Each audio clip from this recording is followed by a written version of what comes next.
Hi, Mr. Gray. Good to see you again. How you doing today? Good. Well, I want you to know that we're going through another safety check before we get started. You may hear us talking about you, but we just want to make sure that we have everything exactly right. So let's start our timeout. Is everyone ready to perform the timeout? Yes. Okay. Has everyone had a chance to introduce themselves to Mr. Gray? I haven't introduced myself to Mr. Gray this morning. Hi, Mr. Gray. I'm Gail, one of the scrub techs here in the OR. Why don't we all go through and introduce ourselves for one last time? I'm Dr. Peter Anderson. I'm the surgeon overseeing the case. I'm Lou, the nurse anesthetist.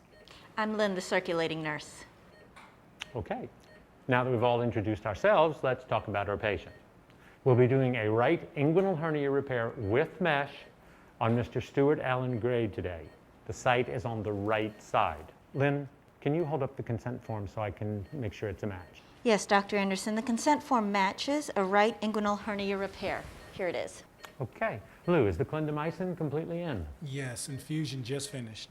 Okay, well then I'll go ahead with my part of the briefing. This should be a straightforward right inguinal hernia repair with mesh. I don't anticipate any problems. Lynn, do we have the mesh for the repair? Yes, it's in the room. Okay, well then let's go on with the anesthesia briefing. Mr. Gray has already received sedation, and you'll be using local anesthetic, correct, Dr. Anderson? Yes, Lou, I'll be using 30 mLs of 0.25% bupivacaine. 30 mLs of 0.25% bupivacaine. You got it. I have no concerns with airway or other items. Okay, well, Gail and Lynn, will you go through your portion of the briefing? We have 0.25% bupivacaine on the field, and it's labeled. And we have all your usual equipment, including the mesh, Dr. Anderson.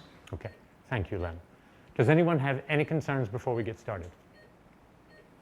I think we're good to go. Okay, well, if you see something that concerns you during the case, please speak up.